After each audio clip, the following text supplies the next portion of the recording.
So oil plummeted. And we sort of saw this coming, didn't we? All right, so where is this thing headed? What would be the main resistance zone we can point out as we did back here?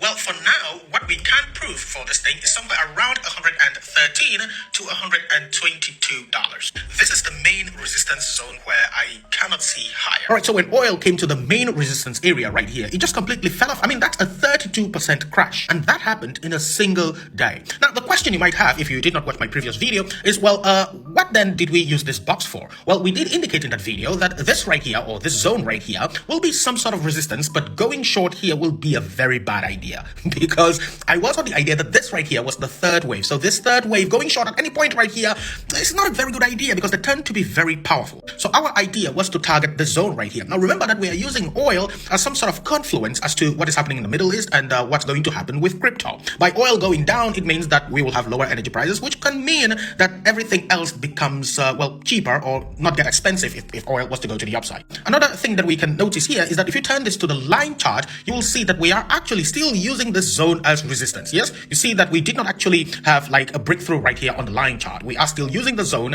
as resistance. So this is really important still. So what does this now mean for the markets? Well, as you can see, the RSI is still overvalued right here. But note that it does not have to instantly go to the downside. Yeah, it can still consolidate here. And this thing has like some type of retracement back to the upside. Remember, it fell by about 32%. So don't be surprised if you have a move back to the upside. But this zone was the highest I could see for oil. I still can't see it going higher, at least for now. We don't have much data to suggest that it's going to go higher for now. So we might still have some turbulence on the way, but we have a promised rally for the crypto markets and other markets as this thing is overvalued here. Currently, the dump on oil is causing Bitcoin to rally with its price now at about $71,000. I really want to see this thing go higher.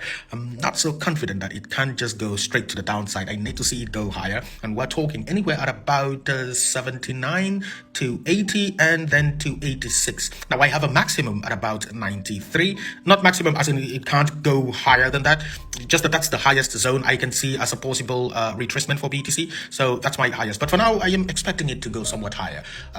This is looking like a bear flag, I will admit that, and a lot of people are pointing it out, but I don't think we just crash. I mean, it can happen, but I would be on the idea that it has some type of retracement back to the upside before we experience that crash, if it does come anyway. Trump did say here that short-term oil prices will drop rapidly when the Iran nuclear threat is over. It's a very small price to pay for the USA and world safety and peace. Only fools will think differently. So after this humongous drop, because again, that's a 32% drop, the question that now comes to mind is the threat now over? I mean, we did have a maximum resistance zone right here and it got met, and after that we got a crash. So is the threat over? Is the war over?